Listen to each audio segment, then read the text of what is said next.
to Tycoons of Small Biz, a podcast where small business owners are celebrated as the backbone of the American economy. Each week, we introduce you to tycoons who share their stories and advice so that small business owners may learn from their experiences. Tycoons is powered by Backbone Planning Partners. Join us now as our hosts connect you to today's tycoons. Good afternoon, tycoons, and happy Independence Day. Happy 4th of July. Happy, to live in the best country in the world. Welcome to Tycoons of Small Biz. We're grateful that you're here today. Boy, that was a mouthful for me today. We are excited. This is our quarterly call, our quarterly meeting, our quarterly Zoom, our quarterly podcast recording, whatever you want to call it, where Landon and I actually just talk a little bit about some of the things that we see with either our own business owners in our own business or things that we're doing, personally that we hope will benefit the community as well. So I'm excited, obviously, to have Landon Mance here with me. Landon used to co-host all of these episodes with me back in the day, and then we kind of parted ways in terms of him taking on some different responsibilities and me hosting. So Landon, welcome to the show. Thanks, brother. Happy 4th to you and to everybody else as well. And I will echo that we certainly live in the best country on God's beautiful earth. Amen to that. So excited, obviously, to have you on here. It's always great for us to kind of have these conversations and talk through some things. And we were deciding on what we wanted to talk about. We kind of talked through a few things that we've got going on. And so, I recently got back from speaking at a conference, a 2-day conference in Orlando, Florida, for business owners that own businesses in the health and wellness space. And some of them just have single location, think of a spa that does cold plunge or cryotherapy or infrared sauna or, those types of things. Some of them just have single locations. And then there were some owners there that have up to 50 or 60 locations. And so it's interesting, or was interesting for me to meet some of those people and realize what it is that they're doing, in their industry, so to speak. It wasn't an industry that I'm super familiar with, other than it's something that I'm a fan of. You and I have talked about this. Excuse me. I'm training for a half Ironman, and I am not a spring chicken, as you like to remind me quite often. And so I do not recover as quickly as I did back in the day. And so cryotherapy, infrared sauna, cold plunge, compression, all those sorts of things help my muscles to recover and to be ready to go, the next week. So it was interesting for me, and just to kind of give a little bit of background. I talked about creating a transferable business in the 6-step exit process. And, you're familiar with that. Obviously, we've talked about it. We take our business owners through that process as they prepare to exit their business. But what was very apparent to me, based on some comments that I got from some people there, was that, most people, we know this, just kind of get into business because they either don't want to work for somebody else, or they're good at something, or, whatever. And they just kind of find themselves in this business that they may be passionate about. And most of the people I met were very passionate about health and wellness and the businesses that they were involved in, but they weren't what you would consider business owners, right? Or business, sorry, I shouldn't say business owners. They weren't what you would consider business people. They didn't have a background necessarily in business. And so they were just kind of feeling their way along and learning things as they go. And so, I had people come up to me after these sessions that said, gosh, I can't believe what you taught in such a short period of time. I had one guy say, that was amazing. I can't believe, I wish I would have known that 20 years ago. I'm glad I learned it today and have the ability to kind of work through this over the next few years. So, as I kind of unpack all of that, like, what does that make you think of in terms of what we do with our business owners and that process that we take them through? Yeah. So couple comments real quick before I address that. First of all, I think you allude to yourself not being a spring chicken more than I actually do, because I was quieted when I was out in Phoenix last year, and we did we went to the remember the American Ninja Gym. Yeah, the Ninja Warrior Gym. Yeah. Yeah, Ninja Warrior Gym. And we did all these different, swinging obstacles and jumping obstacles. And, not that I'm in great shape by any stretch, because I am not. But I mean, there's a couple of things that I did that you couldn't do. And there was a couple of things that you did that I couldn't do. So, I was,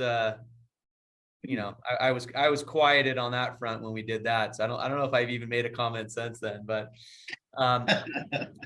it's interesting over the years of us being partners. I mean, how many times have we heard people say, oh, I'm just, I'm not a business person. I'm not business minded. I don't think like that. And these are people that have built businesses doing 3, 4, 5, $10 million a year in revenue. And just to get to $1 million of revenue, I don't know what the statistic is, but I know it's somewhere between only 10 and 20%, I believe, get to $1 million. It's somewhere around there. So a pretty small amount of businesses actually get to $1 million of revenue. And when you get to $10 million of revenue, I think it's 1%, right? Or 2 or 3. It's minuscule. A small handful of businesses out of 100 will actually get to 10 million of revenue. And there's one client that I'm thinking of that you will absolutely know who I'm talking about. But her business will do close to $10 million a year in revenue this year. And how many times have we heard her say, oh, I'm just not a business person, It's like, no, you absolutely are.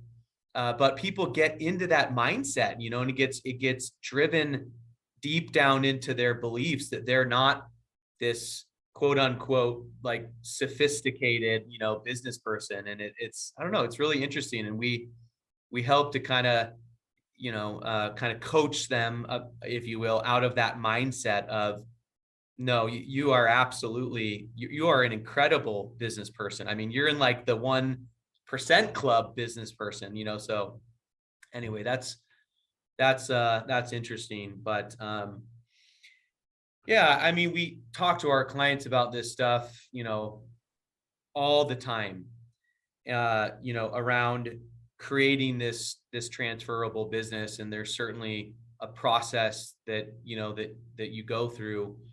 And I think when we present the process in its entirety, it's pretty overwhelming, because there's a lot of stuff that you have to consider, when you're attempting to create a transferable business. And sometimes that is driven by the fact that somebody wants to sell their business, like in the near term, call it, the next, maybe 1 to 3 years.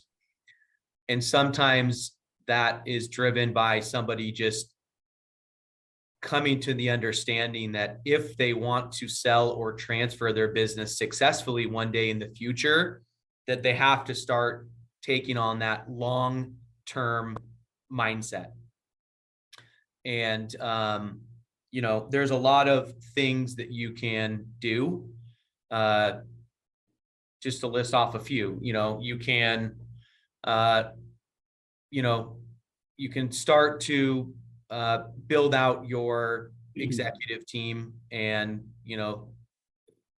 effectively start delegating stuff over to them, because a lot of business owners that we serve, and we're serving business owners in the, $3 to $20 million a year revenue market for the most part. And, they may have a management team built out, but they also may not. And, I'd say that's probably one of the, if not the most important things, especially if you want to, you want to have some kind of a transaction in the future.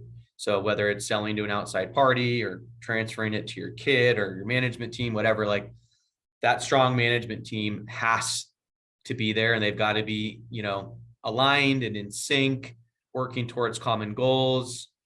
speaking the same language, all that stuff is super important. And then there's tons of other little things that you can consider, pricing strategy, managing, cash flow, forward looking, for your forward looking, cash flow projections and stuff like that.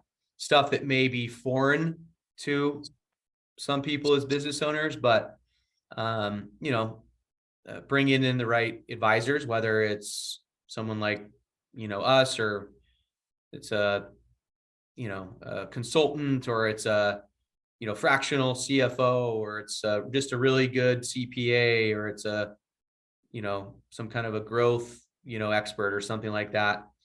Bringing in those folks along the way can be really helpful, but I don't know. That's just kind of a few things that jump out at me immediately, but I'd love to pass it back to you and say, when you were giving that presentation and people were coming up to you, like, what do you think was resonating the most? Maybe one or two kind of topics that resonated the most with these people that were kind of getting their wheels turning.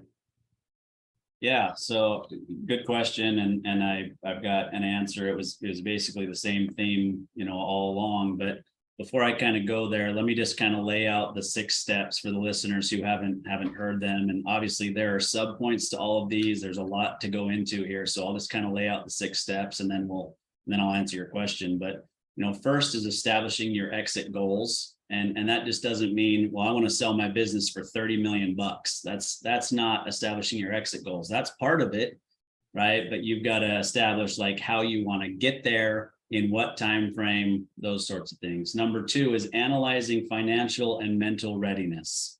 So just because you want to sell your business for 30 million, if you don't know if that's enough, or if you're not building yourself towards your own financial independence along the way, it may still not be enough for you to kind of live comfortably for the rest of your years, or to buy the next business, or whatever it is that you want to be financially ready for.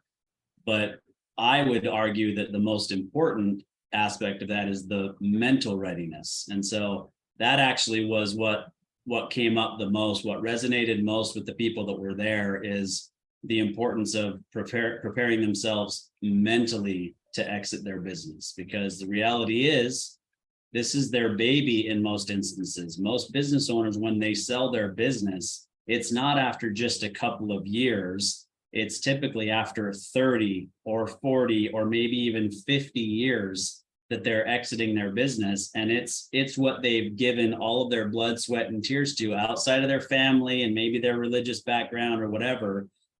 This is where all of their efforts have gone. And so being mentally ready to walk away from that and have something to quote unquote replace that is what came up the most, as far as, man, I just didn't think about that. I'm glad you brought that up, because the reality is, unfortunately today, there's still more male business owners than female business owners.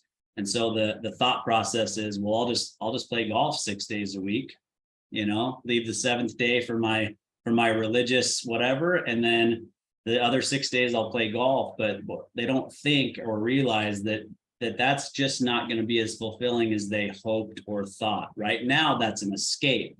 When that becomes your everyday, that just doesn't replace what it is that you've done every year or every day for the last however long. So that kind of answered your question, but let me just hit the other steps here real quick. So hey, Austin, yeah, before you move on from that, yeah, I want to pull that thread just for another minute or two.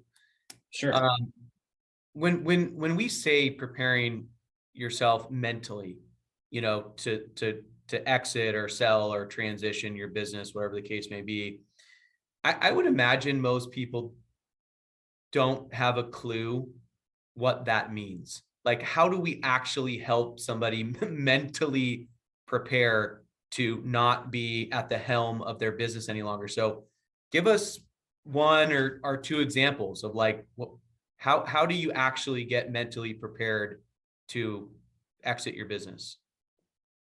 Yeah, so I think that the biggest thing that I would say is finding something well before you exit that you're equally as passionate about, right? So that could be whatever. I mean, it really depends. Everybody's different. It could be that you're equally passionate about yoga. It could be that you're equally passionate about volunteering in your community to help those who are, underhoused or underfed, or, they're refugees, or whatever the case may be.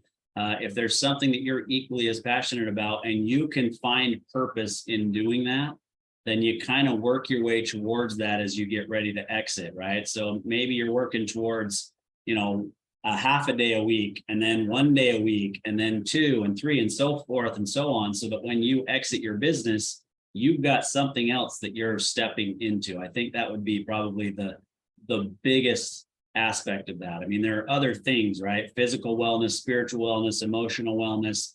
If you're working on yourself as a whole person, it's going to be easier to make that transition regardless. 100%. People think that, like you said, they think that, well, I guess they don't really think, actually, most people don't really think about that at all before they get out of their business. But then there's those group of people that do put some thought into it. They don't necessarily put any action behind that thought prior to the exit, but they do think about it, and they think, oh yeah, I'm just gonna, I'll sell my business, and I put thought into it. I'm gonna volunteer, and then I'm gonna play golf, and I'm gonna spend more time with my wife and my kids, my grandkids, whatever. But they don't actually put that into practice before it happens. So that day comes when they sign that paperwork and they don't have the corner office, their phone isn't ringing, they're not signing the checks any longer. That day comes and it hits them like a Mack truck right in the face. And all of a sudden, they're days, 1, 2, 3, 4 weeks afterwards, and they're like, what on earth is going on? Because they're trying to adjust to this new normal, but they never took any action leading up to it. Like you said, they didn't taper back their work schedule. They didn't go start volunteering, even if it's 1 hour a week. They didn't take any actionable steps prior to it. They kind of thought about it a little bit, but they didn't put it into practice. So I think that's a key thing for people to consider is, yes, you have to think about it, but you also have to start taking action prior to that actual day happening, so that you can start to actually go through those motions and see how that feels, as opposed to just saying that you're going to do it and then trying to execute on that from day one, when you've been doing something one way for 10, 20, 30 plus years. You think that you're just going to change your behavior in one day, and that's not realistic.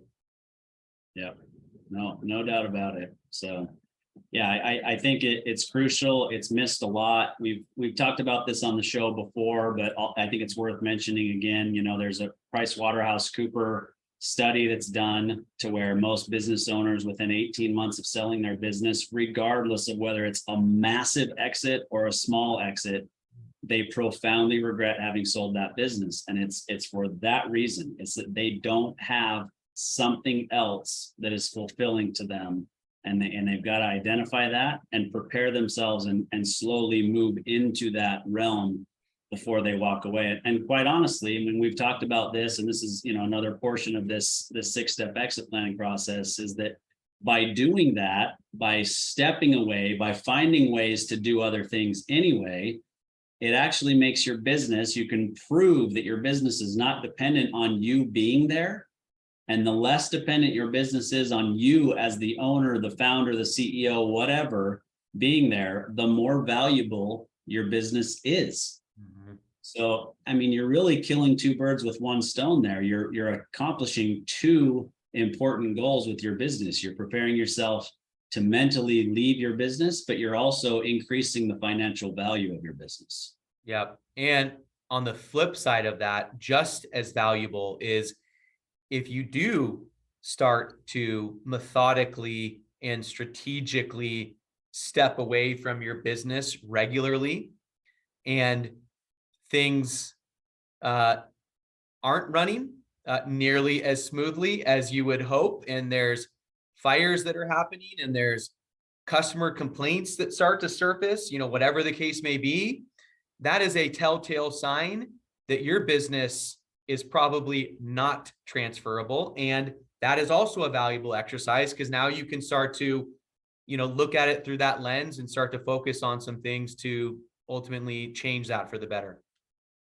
Yep. Yeah. What can I do? Right. What went wrong? Why were there problems when I stepped away? What can I fix? Who can I bring in? Who can I train differently? There's real value in starting to do those sorts of things and doing them well before you're ready or forced to exit, right? Because that's the thing, right? Everybody's going to exit their business at one point.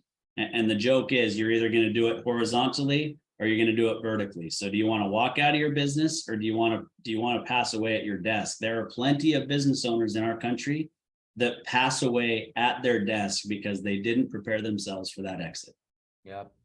Yeah. I mean, how many times have we seen that in our own practice, heard about it from clients where, the owner operator, is in their, whatever, 50s, 60s, 70s, 80s, and they unexpectedly pass away, and all of a sudden their spouse is forced into basically running the business so that they can try to harvest some kind of, value, from it. And it's never a good situation when, like you said, when you are forced, to exit out of your business because some life event happens, and there's essentially no transition plan, there's no exit plan, there's no succession plan, whatever you want to call it. And all of a sudden, a business that could maybe was worth hundreds of thousands or millions of dollars is closed or liquidated or fire sold. And, the value that could have been there is just essentially evaporates. Yeah, no, I mean, I've got the perfect example. I've had a conversation in the last few months with a business owner, has a business that's worth probably 25 to 30 million bucks based on conversations that we've had, some financials that I've seen, conversations with his CPA. This owner is 94 years old, and he goes to the office every day still, right? And he runs the business day to day.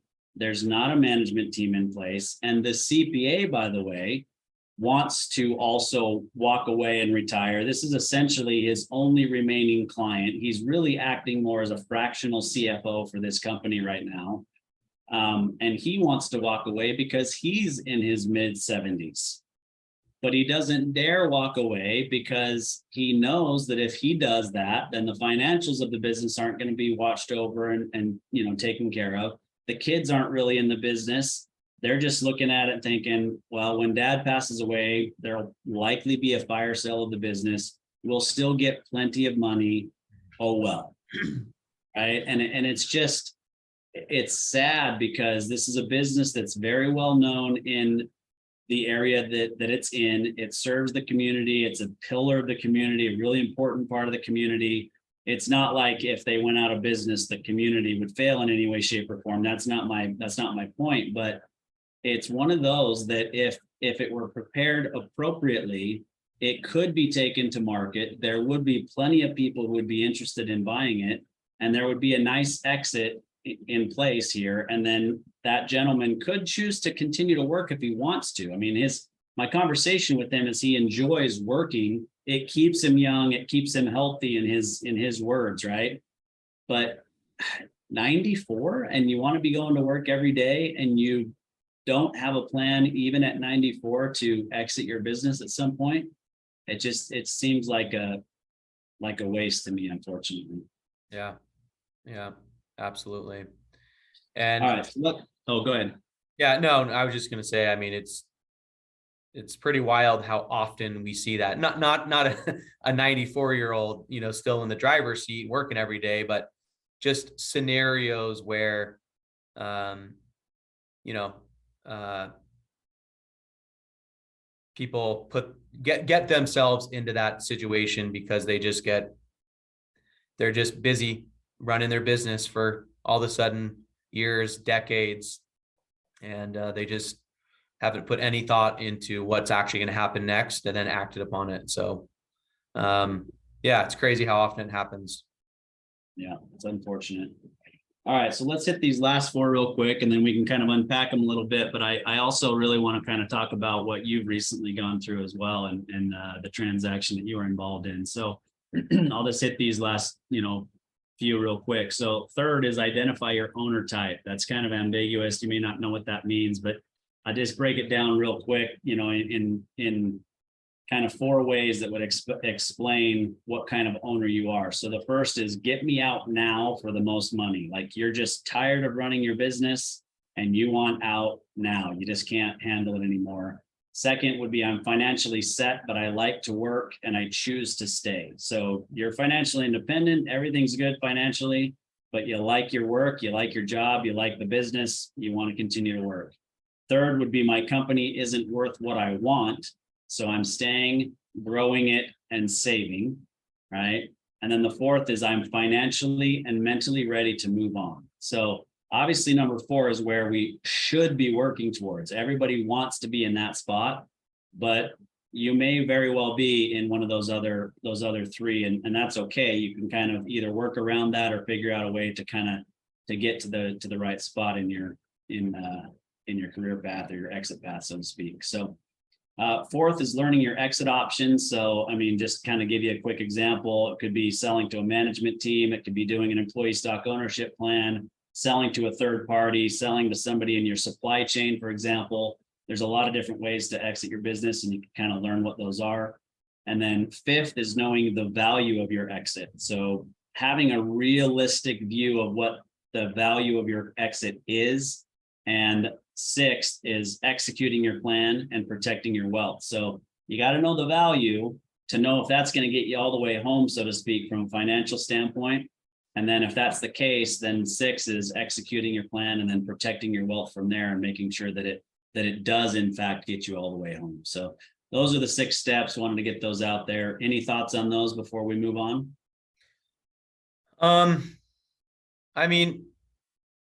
There are several different exit options, that are on, I'm not even going to say on the table. I'm just going to say, yeah, there's several different exit options. But for one individual, there's probably 1 or 2 maybe that are realistic and an actual exit path, if you will, that they actually, that they would be inclined or planning to kind of go down. I think that holds true with probably every conversation that we've ever had. It's either, there's 1 or 2 maybe that would be realistic for a particular client, for their situation and their business. I'll use one other example, which is like going public, right? That's applicable to, like, I don't even know what the percentage, it's significantly less than 1% of companies that actually go public. So that's not a realistic option for, 99+%, of people. But I think that is something that's super duper important to hone in on, because as you said, the next step is understanding what the value is. And Austin, if you own, ABC construction company, and let's say you've done a really good job of saving and investing over the years, and you're 60 years old and you're ready to go, you're ready to move on to the next chapter of your life.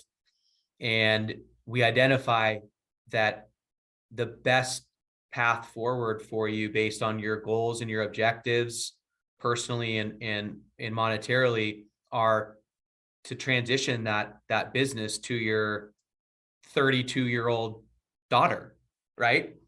And when you're going down that pathway, it's going to look way different than going down the pathway of selling to your competitor who's DEF construction down the street, right? because when you want to transfer that business to your daughter, we're going to try to compress that value as much as we can so that we pay as little taxes as possible. And so that that transition is digestible to your daughter, right? Because you're not trying to squeeze every dollar out of your daughter per se, whereas you may try to squeeze every dollar out of the transaction if you're going to sell to DEF, right? So the different pathways have significantly different monetary values attached to them. So it's again, just understanding them and planning for them far out in the future, because what exit path you end up going down, because they've got those different values attached to them, you've got to be thinking about that stuff years and years and years ahead of them, because they just have significantly different impacts on what you're going to ultimately end up getting. Yeah, no, I think that's a great point. I was actually going to say, one of the exit options or main exit options is going public. Almost nobody does that. We as advisors in this area may have one of those in our entire career, right? With our clients that end up going public. So that's how rare it is. But the lion's share, the large majority of transactions that happen in our country are a family transition, right? And so that means that there's got to be a different level of planning, like you alluded to. You're going to compress the value. You're not going to try to squeeze every dollar out of your kids, but at the same time, the kids don't have any money. They don't have the ability to buy it from you. So it's typically going to be a seller finance type of deal. And so that means you've got to build the business such that it can handle that seller finance transaction and still give room for one or two or three of your kids to come in and run the business as well and be compensated for that, and then still provide for you. So there's still a lot of planning inside of the business, as well as your own personal financial planning that has to be done along the way. Yeah, there's so much that goes into it, because now you run into that issue of, fair versus equitable. If you've got 3 kids and you're going to transition let's just say it's a $10 million business, you're going to transition it to your daughter, and your other 2 kids don't work in the business. Well, how do you reconcile that? You've now just given, I'm not going to say given, you've sold probably at a significant discount your business to your one child. So now they've got this $10 million asset. And what about your other 2 kids? Are you okay with, I'm not going to say disinheriting them, because that's not the right word, but are you okay with, the fairness of what that may look like to your other 2 kids? Because that can create some serious, contention between you and your other kids when you do something like that. Because it's like, wow, Sarah just got a $10 million business, and I know dad and mom are going to leave us something, but dang, it's definitely not going to be 10 million. That doesn't really seem very fair, So there's just a lot that goes into that kind of stuff when you've got all these different parties involved with different goals and objectives and different ages and different points in their careers. And so anyway, just a lot of different factors that go into these decisions. Yeah, there's no doubt about it. I mean, the planning that goes into that, and I'll just kind of flip that on its head. I mean, let's put it the other way. And let's say that the dad says, well, everybody gets a third, right? And so we're going to make it equal to everybody. Well, the daughter that you mentioned, who's working day in and day out in that business, running it for 20 years, building it, growing it, whatever, but then 2/3 of the business is going to go to her siblings who never set foot in that business, never did anything. So it can create family disharmony if it's not planned for appropriately. And there are planning tools that can be utilized to equalize or make things fair, and then as well as communication with the family, where we have these family meetings to talk through, like the thought process and why things are being done the way that they are, so that there's an understanding ahead of time, as opposed to, oh, mom and dad are gone and you got a $10 million business and we each got $1 million. Like, where's the fairness there? Why did dad do that? Why did mom decide to do that? There's just, it's got to be planned for and dealt with ahead of time. Yeah, definitely. Man, I feel like we could just pull on that thread for, hours. I'll just leave with one concluding thought on that particular topic, which is, also, if mom and dad haven't done a good job of planning for their own retirement, financial independence, whatever you want to call it, now all of a sudden you're transferring the business to Sarah, and you're putting this massive pressure on her to say, hey, we're gonna, it's a $10 million business, we're gonna work with our CPA and maybe we can compress the value to transfer down to 6 million. So we're gonna transfer you this $6 million business, and the way that we're gonna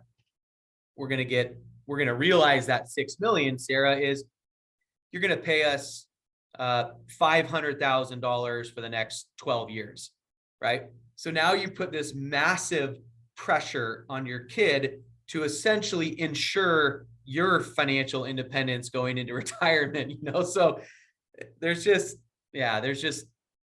a lot that goes into that, and that is not something that you can just pull the trigger on that happens overnight. That is, to do something like that and do it the right way, it takes years and years and years of good planning work to do in concert with your financial advisor, with your CPA, with the estate planning attorney, with the business attorney. Maybe there's a CFO in the business. Like, all of these parties need to be involved in that conversation if you want to do it and you want to do it well. Yeah. Well, not to belabor the point too much, but do the other two siblings understand, in the scenario that you just gave, that the sibling who took over the business wasn't really gifted the business, right? Maybe it was worth 10 million. It was compressed to 6 for tax reasons, but they bought that 6. So they really only inherited 4.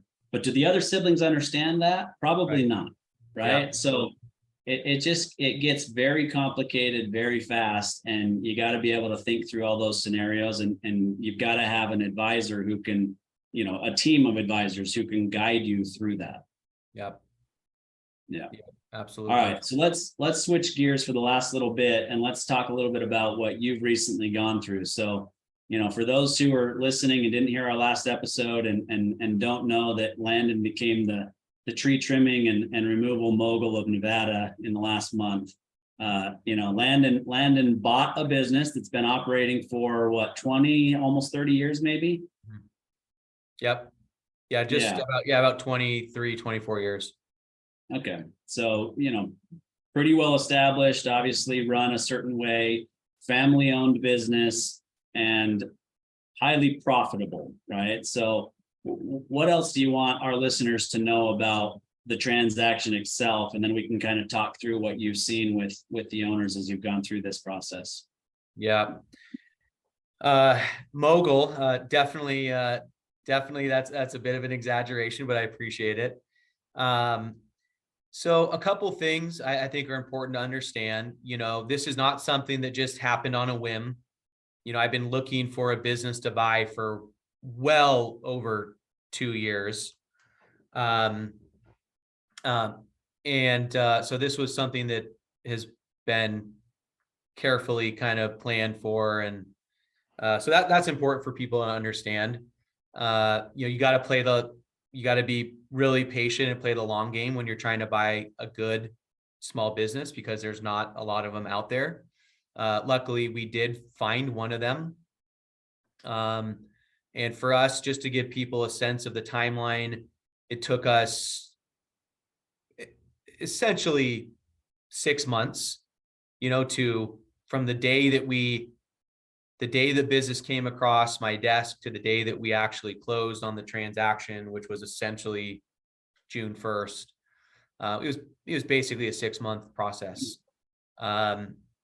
And that was that was really interesting because even though you and I have walked alongside clients, through those types of transactions, going through it yourself, acquiring it, and then actually working so closely with the, previous owners, just to look at it and experience it through this lens has been super, super interesting. But yeah, a little background on the business. 23 years in business here in Las Vegas. Like Austin said, family owned and operated. Basically, retirement was the objective, behind wanting to sell the business.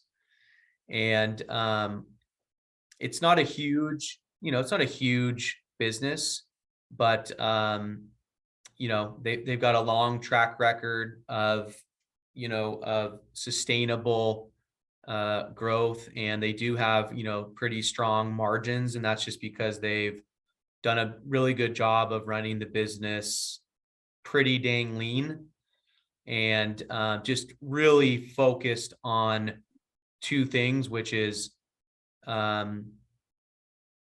the experience of their customers, and then also just the efficiency of the actual business and the operations.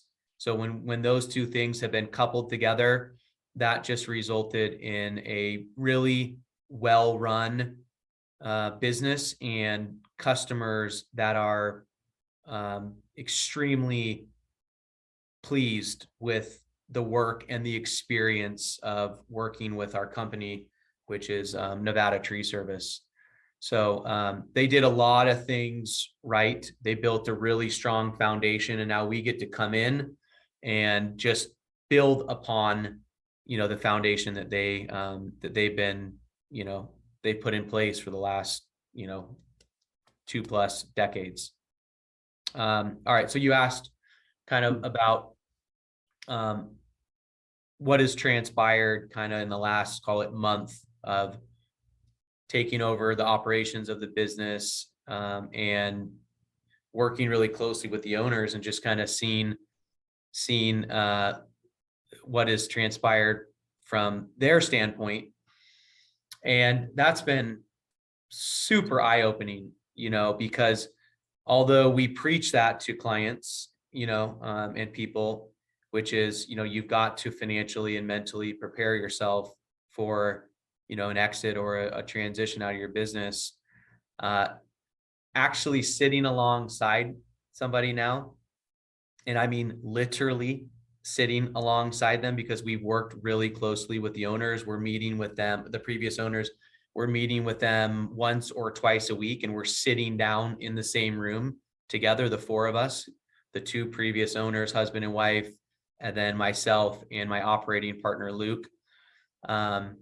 So when I say sitting alongside, I mean literally sitting there with them and just visually watching them and experiencing them going through this life-changing, transition has been just, it's been fun. It's been exciting. It's been emotional, watching them go through the emotions. There's been some highs and some lows, and there's been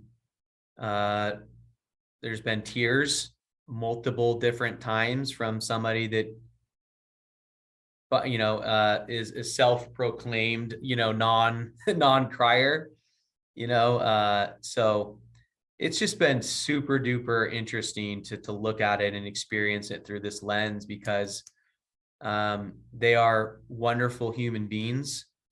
I don't think that they thought about this mental preparedness side of things. So I think it's kind of, I alluded to the I don't know if I said the Mack truck or the train just smacking you right in the face. And I think they're going through that a little bit for sure, because they are deeply ingrained in this business. And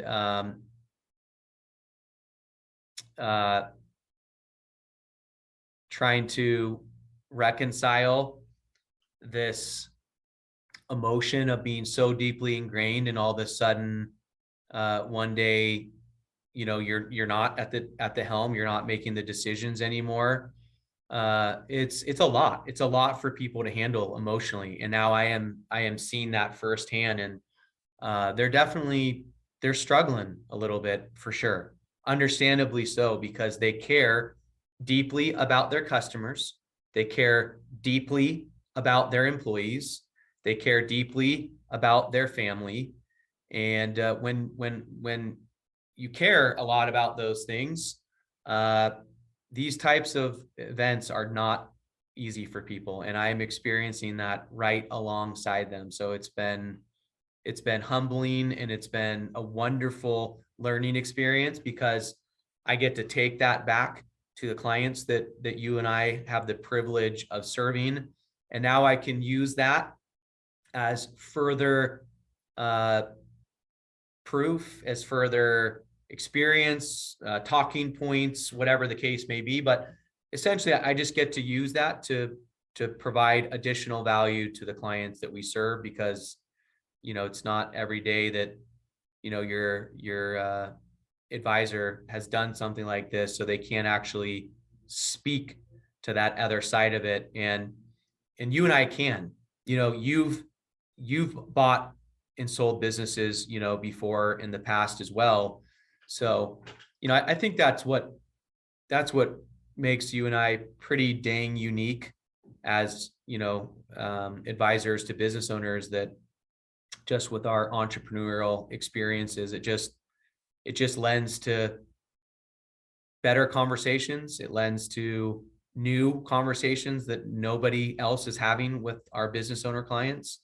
And it leads to better relationships and better outcomes for the people that, like I said, we have the privilege of serving.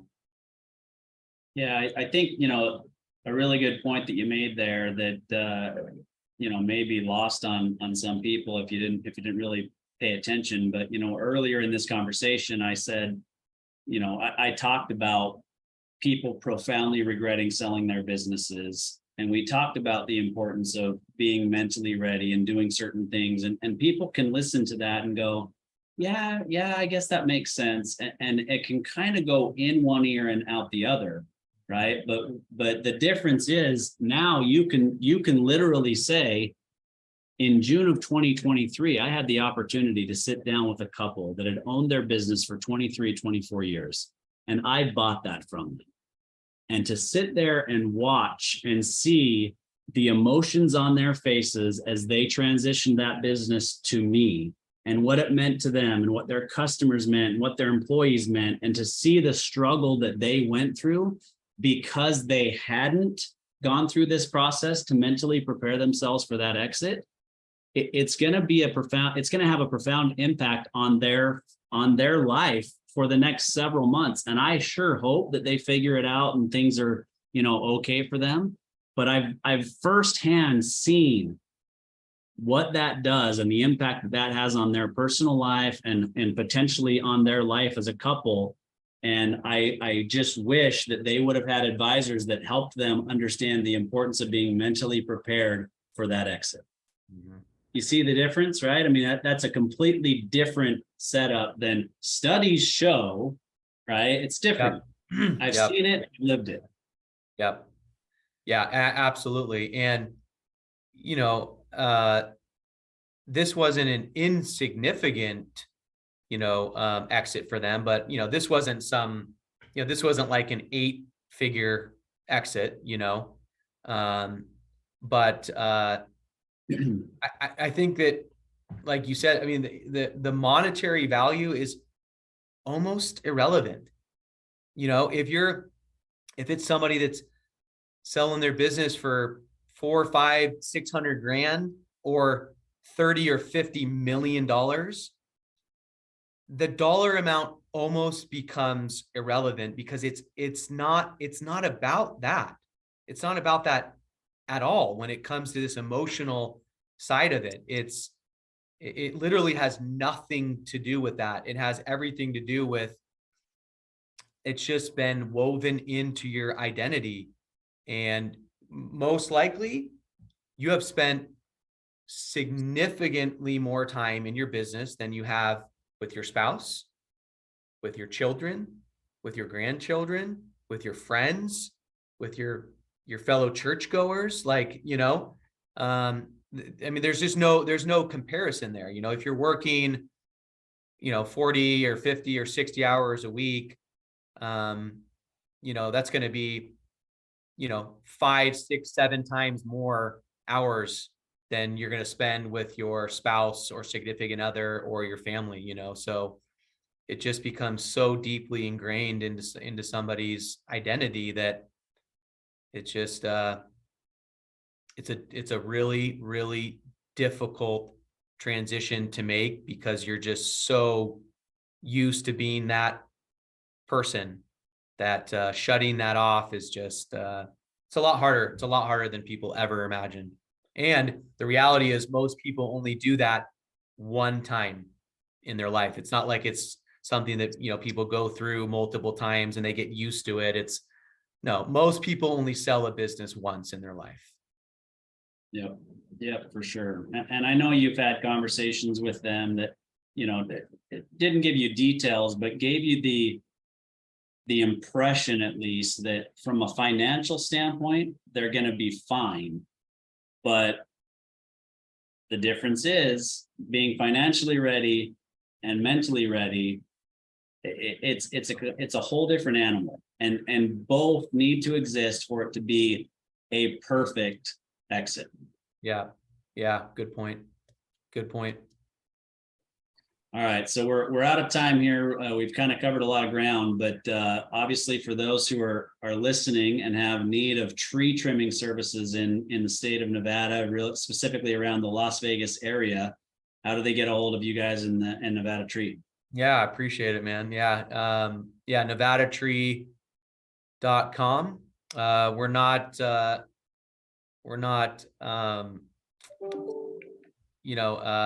I'll say we don't have a big, social media presence.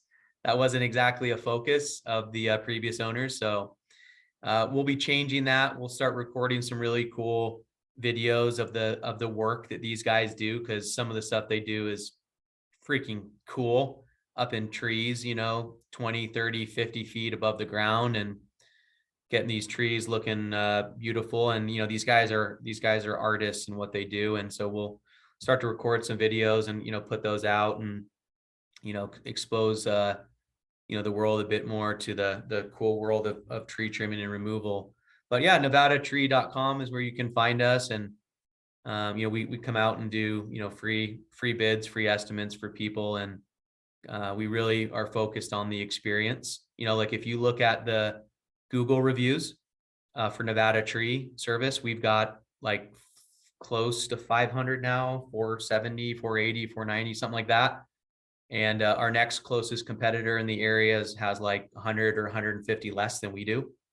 So we're super highly rated. We've got all the proper insurance, which a lot of people cannot say with integrity out here.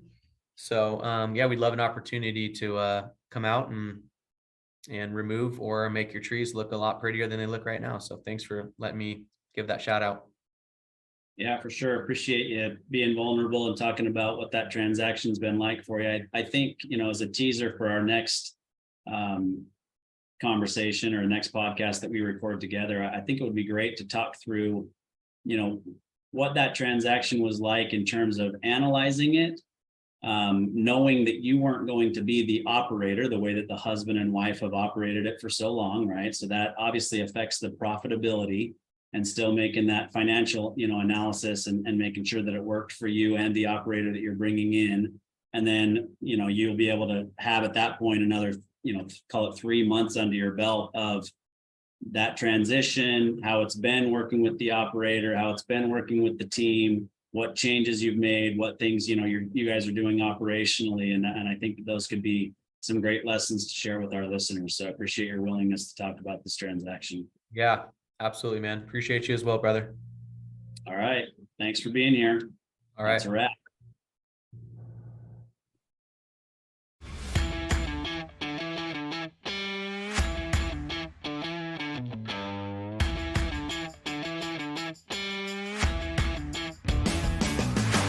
You've been listening to Tycoons of Small Biz, a podcast for small business owners by small business owners. Join us next week for an introduction to another great tycoon, and be sure to follow us on our social media channels for links to all of our episodes and great content.